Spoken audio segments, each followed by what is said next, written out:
नमस्कार दोस्तों, मैं अजय शर्मा स्वागत करता हूं आपका एक बार फिर से ग्रामीण डिफेंस एकेडमी के ऑनलाइन प्लेटफॉर्म पर। दोस्तों, ईडीएम के अपन ने 4 क्लासेस कंप्लीट कर लिया और 4 क्लासेस में 40 ईडीएम्स मैं आपको बता चुका। आज बात है क्लास नंबर 5 की, और क्लास नंबर 5 में दोस्तों आज हम बात करेंगे ईडीएम नंबर 41 से लेकर 50 तक। मतलब आज की डेट के अपन 10 ईडीएम्स आज अपन वापस से स्टार्ट करेंगे 41 से लेकर 50 तक। क्लियर है? ग्रामीण डिफेंस एकेडमी का एप्लीकेशन अगर आपने डाउनलोड नहीं किया है तो आप एप्लीकेशन डाउनलोड करके एयरफोर्स और नेवी की क्लासेस वहाँ पर प्रोवाइड है, आप ले सकते हैं। क्लियर है? चलो स्टार्ट करते हैं दोस्तों आज अपन ईडीएम नंबर 41 से। दोस्तों ईडीएम नंबर 41 जो है ना, बहुत इंपॉर्टेंट ईडीएम है, और ईडीएम है to burn the midnight oil. To burn the midnight oil, सही है। बर्न का मतलब जलाना होता है, मिडनाइट का मतलब रात को, ऑयल का मतलब होता है, जानते हैं आप। और यहाँ से इसका जो आंसर है वो है वर्क हार्ड। वर्क हार्ड का मतलब होता है दोस्तों कड़ी मेहनत करना। इसका मतलब दोस्तों फ्रेज याद करने के लिए आप ये करें कि पहले क्या होता था, लोग रात भर पढ़ाई करते थे तो उसके लिए लालटेन जलाते थे, उसमें तेल डालते थे, फिर रात भर उसमें पढ़ाई करते थे। तो यहाँ से आपको ये याद रखना है कि बर्न द मिडनाइट ऑयल, मतलब बर्न द मिडनाइट ऑयल मतलब पूरी रात भर पढ़ाई करने के लिए जो है उसमें तेल जला रहे हैं लालटेन में, मतलब पूरी रात वो मेहनत कर रहे हैं। तो रात भर मेहनत करने का मतलब वो क्या कर रहे हैं, वर्क जो ना वो हार्ड कर रहे हैं, वो कड़ी मेहनत कर रहे हैं। तो ये फ्रेज आपको याद रखने में आसानी होगी। तो बर्न द मिडनाइट ऑयल का मतलब होता है टू वर्क हार्ड। याद रख लोगे इस बात को? बहुत बढ़िया। बात करते हैं दोस्तों सेकंड फ्रेज की। सेकंड फ्रेज जो है वो दोस्तों आपका है null and void. Null and void का मतलब होता है दोस्तों इनवैलिड। सही है। याद करने के लिए दोस्तों नल का मतलब क्या होता है, नल का मतलब होता है क्रॉस, कुछ नहीं। नल का मतलब होता है दोस्तों क्रॉस, क्रॉस का मतलब होता है कुछ नहीं। और वॉइड का मतलब होता है दोस्तों, अगर वैसे हिंदी में बात करूं तो वॉइड का मतलब होता है दोस्तों खाली। मतलब ये चीज बिल्कुल कुछ नहीं है, ये चीज बिल्कुल खारिज है, ये बिल्कुल खाली चीज है। तो नल एंड वॉइड का मतलब होता है दोस्तों इनवैलिड, और इनवैलिड को बोलते हैं दोस्तों अमान्य। याद आ जाएगा? तो नल एंड वॉइड मतलब बिल्कुल ये चीज क्या है, बिल्कुल इनवैलिड है, बिल्कुल अमान्य है। तो दोस्तों दोनों फ्रेज एक बार रिवाइज कर लेते हैं। बर्न द मिडनाइट ऑयल, तो बर्न द मिडनाइट ऑयल का मतलब होता है टू वर्क हार्ड। और एक है दोस्तों null and void, null and void का मतलब होता है दोस्तों इनवैलिड। क्लियर है यहां तक की दोनों फ्रेज? बहुत बढ़िया। थर्ड फ्रेज दोस्तों आज है on the cards. On the card का मतलब होता है दोस्तों सर्टेन, और सर्टेन का मतलब होता है दोस्तों निश्चित। सही है। सर्टेन का मतलब होता है दोस्तों निश्चित। इस फ्रेज को आप याद करने के लिए एक्चुअल में क्या करना है, आपको मेरी एक छोटी सी बात याद रखनी है। देखो दोस्तों, हम क्या होते हैं, जैसे मान लो इंडिया में क्या होता है कि अपन हाथ दिखाते हैं, सही है, कि भाई हमारा भविष्य बताओ, या फिर अपन माथे की लकीरें दिखाते हैं कि भविष्य क्या होगा। अंग्रेजों में क्या होता है, आपने देखा होगा आजकल इंडिया में भी प्रचलन चल रहा है इसका, कार्ड रीडर होते हैं। कार्ड रीडर क्या होता है, वो ताश के पत्ते जैसे एक कार्ड्स होते हैं, उसमें से एक कार्ड उठाता है और उस कार्ड को उठाकर वो बताता है कि भाई आपके साथ ये ही होगा, आपके साथ निश्चित ही ये होगा, आपकी 2 शादियां होंगी, आपके 5 बच्चे होंगे। तो वो कार्ड रीडर जो ना वो एक्चुअल में कार्ड को देखकर बताता है। तो ऑन द कार्ड्स का मतलब अंग्रेजों में ये होता है कि कार्ड की मान्यता बहुत है, तो इसका मतलब जो चीज कार्ड पर लिखी हुई है ना वो बिल्कुल निश्चित होगी। तो इस फ्रेज को आप याद करने के लिए ये कर लें कि ऑन द कार्ड्स, जो चीज कार्ड पर लिखी हुई है वो निश्चित होगी। तो ऑन द कार्ड्स का मतलब होता है सर्टेन। ऑन द कार्ड मतलब जो कार्ड रीडर होते हैं वो कार्ड को पढ़ के आपके बारे में बताते हैं। अपने यहाँ पर भी होता है, मेले वेले में एक महात्मा जी होते हैं, वो तोता उठाता है एक एक कार्ड को और उसके बारे में अपन को बताता है कि भाई आपके साथ ये होगा। तो ऑन द कार्ड्स का मतलब जो चीज कार्ड पर लिखी हुई है वो निश्चित होगी। तो ऑन द कार्ड्स का मतलब होगा सर्टेन। क्लियर है? थर्ड फ्रेज भी बहुत बढ़िया। चौथी phrase, to leave no stone unturn. ये दोस्तों सही नहीं लिखा हुआ, मैं इसको सही लिख के आपको बताता हूं। ये फ्रेज है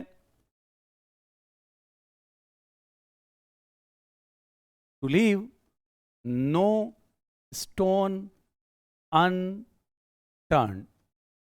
अगर दोस्तों देखा जाए तो लीव का मतलब होता है छोड़ना। आदमी ने छोड़ा नहीं है, कब तक? जब तक वो पत्थर घुमा ही नहीं है। स्टोन अनटर्न, स्टोन जो है वो घुमा नहीं है। तो दोस्तों ये फ्रेज याद करने के लिए मैं आपको देखो एक पिक्चर बताता हूं। आपने ऐसी एक पिक्चर देखी होगी कि यहाँ पर एक बड़ा सा पत्थर होता है, यहाँ पर एक आदमी होता है, और ये आदमी जो ना इस पत्थर को धक्का देता है और ये इस पत्थर को ऊपर चढ़ाने की कोशिश करता है। आपने देखा होगा एक बड़ा सारा पत्थर होता है और ये आदमी जो ना इस पत्थर को धक्का देता है, लेकिन ये पत्थर को इतनी मेहनत करता है, इतनी मेहनत करता है कि बहुत ज्यादा मेहनत करता है इस पत्थर को आगे खिसकाने में। सही है। तो मगर ये पत्थर जो ना घूम नहीं रहा। स्टोन अनटर्न, स्टोन का मतलब होता है पत्थर, अनटर्न का मतलब होता है घूम नहीं रहा। सही है। तो ये आदमी इस पत्थर को घुमाने का भरसक प्रयास करता है। इसका मतलब, इस फ्रेज का मतलब ये होता है कि अगर आप कोई कार्य उसमें आपने पूरी कड़ी मेहनत कर दी, जितने एफर्ट लगाने थे ना वो सारे एफर्ट लगा दिए आपने उस कार्य को करने में, तो उस फ्रेज का नाम है to leave no stone unturn. To leave no stone unturn. तो यहां पर टू लीव नो स्टोन तक तो ये ठीक है, लेकिन यहां ये थोड़ा सा गलत लिखा हुआ है, to leave no stone unturned, ये फ्रेज है ये। तो to leave no stone unturned का मतलब होता है to do every possible effort, मतलब आप कार्य को करने के लिए भरसक प्रयास कर रहे हैं। Every possible, everything possible effort जो है ना वो आप उसमें लगा रहे हैं, हर संभव प्रयास आप कर रहे हैं, तो उसको बोलते हैं to leave no stone unturned. याद रख लोगे ना, भाटा घूमा नहीं है, पत्थर जो ना वो घूम नहीं रहा, तो इस पिक्चर से आप इस फ्रेज को याद रखना है, इस पिक्चर से आपको ये फ्रेज याद रखनी है। एक दोस्तों अब स्टोन का नाम आ ही गया तो मैं आपको स्टोन की एक फ्रेज और बताता हूं, गौर से सुनिएगा। एक फ्रेज होती है दोस्तों स्टोन थ्रो, एक फ्रेज होती है दोस्तों स्टोन थ्रो। स्टोन थ्रो का मतलब होता है दोस्तों वेरी नियर। एक स्टोन की एक फ्रेज आप और याद रखना, स्टोन थ्रो। स्टोन थ्रो का मतलब होता है वेरी नियर। एक पत्थर को आप कितनी दूर तक फेंक सकते हो, ऐसा तो है नहीं आपने पत्थर उठाया और फेंक दिया अमेरिका में, सही है, ऐसा तो है नहीं। तो एक पत्थर को अपन ज्यादा दूर तक नहीं फेंक सकते, मोस्टली 50-60 मीटर तक अपन फेंक सकते हैं। तो स्टोन थ्रो का मतलब होता है कोई चीज डिस्टेंस जो ना वो बहुत ज्यादा कम हो, तो उसको बोलते हैं दोस्तों स्टोन थ्रो। और स्टोन थ्रो का मतलब होता है दोस्तों वेरी नियर। वेरी नियर के दोस्तों पहले मैं आपको बता चुका कि वेरी नियर का और कौन कौन सी फ्रेज जो पहले आई थी जिसका मतलब वेरी नियर था। एक फ्रेज आई थी हैंड एंड ग्लव, हाथ और दस्ताने, तो हाथ और दस्तानों का मतलब वेरी नियर था। एक फ्रेज और आई थी, एक फ्रेज आई थी चीक बाई जाल, नहीं आई थी तो आप कॉपी में लिख लेना, चीक बाई जाल। चीक का मतलब होता है गाल, जाल का मतलब होता है जबड़े, चीक बाई जाल, सही ना, ये जाल का मतलब जबड़े जो होते हैं ना उसको बोलते हैं, तो चीक बाई जाल, गाल और जबड़े एकदम पास पास में होते हैं, तो इसका मतलब भी क्या होता है वेरी नियर। तो इन तीनों फ्रेज का मतलब जो ना वो वेरी नियर होता है, कोई रिलेशनशिप के लिए होता है या कोई डिस्टेंस के लिए होता है। क्लियर है मेरी बात यहां तक? तो स्टोन थ्रो, स्टोन थ्रो का मतलब वेरी नियर होता है, ग्राम सेवक वाले पेपर में आपने देखा होगा। हैंड एंड ग्लव का मतलब भी वेरी नियर होता है, और चीक बाई जाल का मतलब भी वेरी नियर होता है। क्लियर है? और स्टोन की दूसरी फ्रेज कौन सी है जिसके बारे में अपन ये चर्चा कर रहे हैं, वो फ्रेज है to leave no stone unturned. सही है, ये मैंने आपको डायग्राम बना दिया है। लीव नो स्टोन अनटर्न्ड का मतलब होता है ये आदमी जो ना इस पत्थर को घुमाने के लिए भरसक प्रयास कर रहा है। तो आप अगर कोई कार्य को कंप्लीट करने के लिए, अकम्प्लिश करने के लिए जो कार्य कर रहे हैं उसको बोलते हैं to leave no stone unturned, to do everything possible.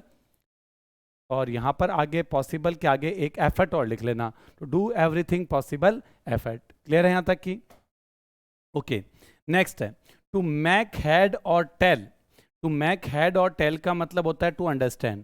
आपने क्या होता है फ्रेज को याद करने का तरीका क्या है गुरुजी? फ्रेज को याद करने का तरीका यह है कि आप समझ गए हैं सिक्के के दोनों पहलू, आप ये समझ गए हैं कि हेड भी क्या है और आप ये समझ गए हैं कि टेल भी क्या है। तो दोनों पहलू आप जब समझ जाते हैं तो टू मेक हेड और टेल का मतलब होता है अंडरस्टैंड।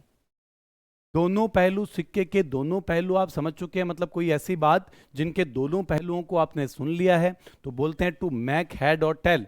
टू मेक हेड और टेल का मतलब होता है अंडरस्टैंड। इससे पहले ऐसी कौन सी फ्रेज आई थी दोस्तों, मैं आपको पूछूंगा।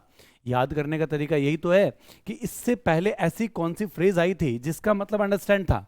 तो सर इससे पहले एक फ्रेज आई थी जिसका मतलब अंडरस्टैंड था, और वो फ्रेज थी सी थ्रू। सी थ्रू का मतलब ही दोस्तों क्या था? अंडरस्टैंड था। अब बताओ इन पांचों फ्रेजों में कोई दिक्कत नहीं है, सही है। एक बार मैं रिपीट कर रहा हूं फिर से, बर्न द मिडनाइट ऑयल का मतलब मैंने आपको बता दिया, रात भर कड़ी मेहनत करते हैं, पढ़ाई करते हैं, सही है। लालटेन वाला एग्जाम्पल मैंने आपको दिया था। तो बर्न द मिडनाइट ऑयल का मतलब work and hard.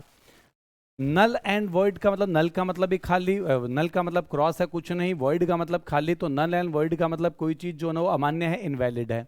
On the cards, जो चीज कार्ड पर लिखी हुई है वो बिल्कुल सत्य है, तो ऑन द कार्ड का मतलब होता है दोस्तों इनवैलिड, सही है। To leave no stone unturn, पत्थर घुमा नहीं है मतलब आदमी भरसक प्रयास कर रहा है, तो डू एवरीथिंग पॉसिबल एफर्ट, किसी कार्य को करने के लिए आप भरसक प्रयास कर रहे हैं तो वो होता है to do everything possible effort, सही है। मैक हेड और टेल का मतलब हेड भी आप समझ चुके हैं, टेल भी आप समझ चुके हैं, मतलब आप इस चीज को समझ चुके हैं, तो वो चीज होती है अंडरस्टैंड। क्लियर है यहां तक? सही है। अंडरस्टैंड का सबसे पहले भी एक मीनिंग आया था जिसका मतलब था सी थ्रू, और सी थ्रू का मतलब भी क्या होता है, अंडरस्टैंड होता है। इसके बाद में मैंने वेरी नियर के आपको 3 एग्जाम्पल और दिए।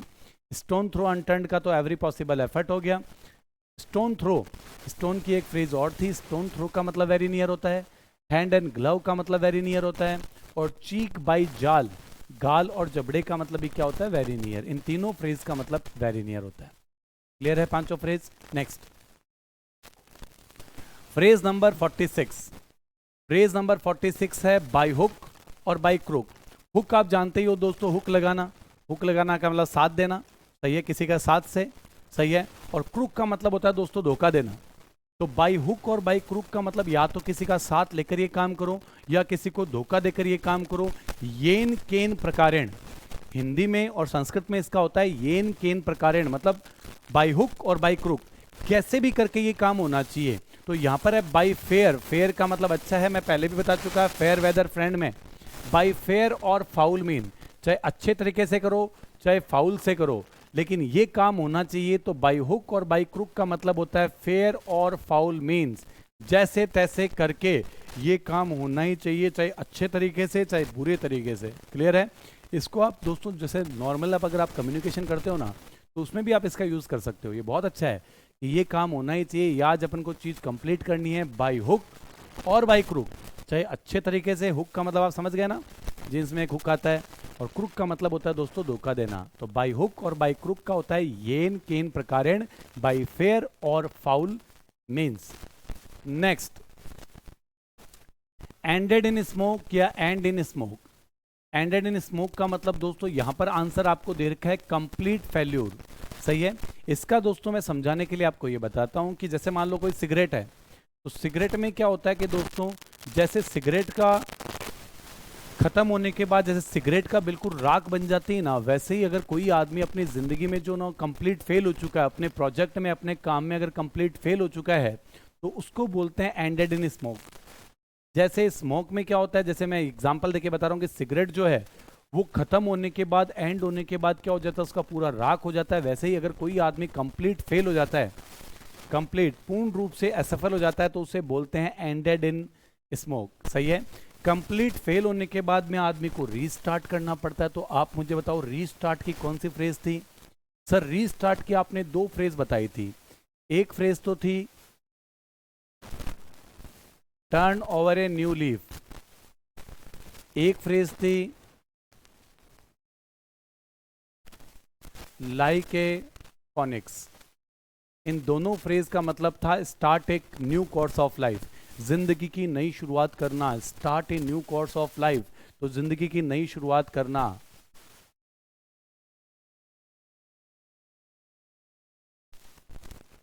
और कंप्लीट फेल होने की फ्रेज क्या है, एंडेड इन स्मोक, सही है। एंडेड इन स्मोक का मतलब क्या होता है, कंप्लीट फेल्यूर।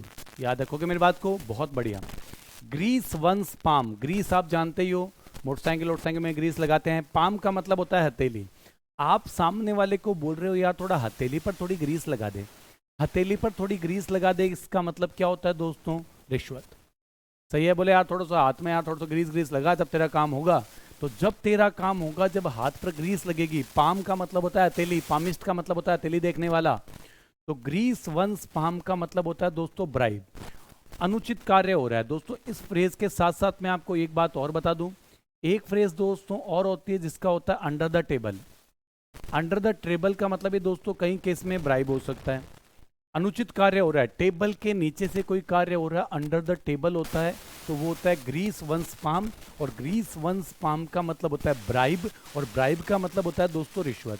टेबल के नीचे से काम हो रहा है तो ब्राइब हो गया, ठीक है। अंडर द टेबल याद रखना फ्रेज को। एक फ्रेज और बताता हूं यहां से, अबव बोर्ड। ये काम बोर्ड के ऊपर हो रहा है, सबके सामने हो रहा है, तो अबव बोर्ड जो फ्रेज होती है उसका मतलब होता है दोस्तों ऑनेस्ट। अबव बोर्ड जो काम होता है वो क्या होता है, ऑनेस्ट होता है। और अंडर द टेबल जो काम होता है वो अनुचित कार्य है, वो इम्प्रॉपर, सही है। तो ग्रीस वंस पाम का मतलब याद रखना दोस्तों ब्राइब है। ग्रीस वंस पाम हथेली पर थोड़ा तेल लगाना, और यहां पर अंडर द टेबल और अबव बोर्ड ये दोनों भी आप याद रखना। क्लियर है? अबव बोर्ड तो बहुत इंपॉर्टेंट है, जो बोर्ड के ऊपर कार्य हो रहा है, तो अबव बोर्ड का मतलब होता है दोस्तों ऑनेस्ट। बताओ बात क्लियर हो गई कि यहां तक? बहुत अच्छे। फ्रेज नंबर 49, फ्रेज नंबर 49 जो है ना वो दोस्तों है जुडास किस। सही है, याद करने के लिए मैं ऐसे बताता हूँ कई बार क्लास में भी कि जुडास नाम का एक राक्षस था, वो जिसको भी किस करता था ना उसकी मृत्यु हो जाती थी। एक पिक्चर में भी ऐसा होता है, अच्छा ये हॉलीवुड मूवी में, कि जुडास नाम का राक्षस जिसको भी किस करता था ना उसकी क्या हो जाती थी? मृत्यु। तो जुडास किस फ्रेज का मतलब क्या होता है? जुडास किस फ्रेज का मतलब होता है कि आप किसी के साथ जो ना वो प्यार का नाटक कर रहे हैं।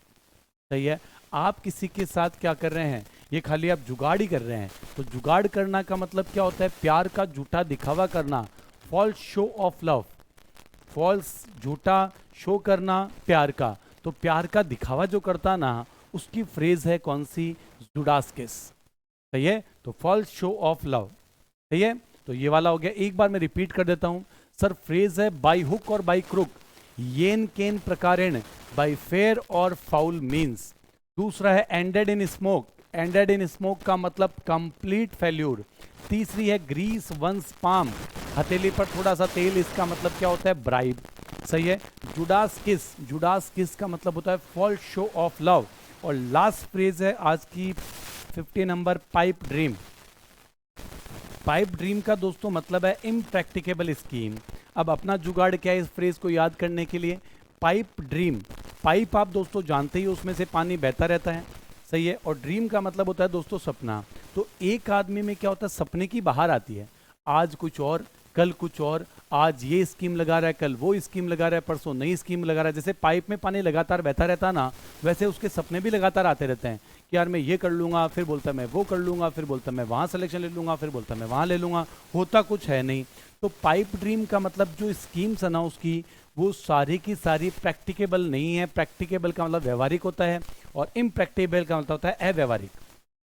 तो ये सारी की सारी जो स्कीम है ना उसकी, वो सारी स्कीम अव्यवहारिक है। तो अव्यवहारिक स्कीम और इम्प्रैक्टिकेबल स्कीम को बोलते हैं दोस्तों पाइप ड्रीम। बताओ याद रखोगे पांचों फ्रेज, ये 10 फ्रेज को? ओके, एक बार मैं वापस से सारी फ्रेज को रिवाइज करता हूं जिससे आपको याद हो जाए। पहली फ्रेज है, अभी आपको याद हो चुकी है, टेंशन न ले, कॉपी में उतारते रहें और रिवाइज करते रहें। बर्न द मिडनाइट ऑयल, तो बर्न द मिडनाइट ऑयल का मतलब होता है दोस्तों work hard. Null and void, null and void का मतलब होता है दोस्तों इनवैलिड। ऑन द कार्ड्स, जो कार्ड पर लिखा हुआ है वो निश्चित होगा, certain. Leave no stone unturn, to do everything possible effort. Make head और टेल, मैक हेड और टेल मतलब दोनों पहलू समझ चुका है तो अंडरस्टैंड। बाय हुक और बाय क्रुक, बाय फेयर और फाउल मीन्स। ठीक है, ended in smoke, complete failure. Grease one's palm, grease one's palm का मतलब होता है दोस्तों bribe. Judas kiss, false show of love, प्यार का झूठा दिखावा। और पाइप ड्रीम का मतलब होता है दोस्तों इम्प्रैक्टिकेबल स्कीम, अव्यवहारिक योजना। क्लियर है दोस्तों? आज के ईडियम्स में यहीं खत्म करता हूं। नेक्स्ट में अगले ईडियम में बात करूंगा 51 से लेकर 60 तक। तब तक आपका बहुत बहुत धन्यवाद।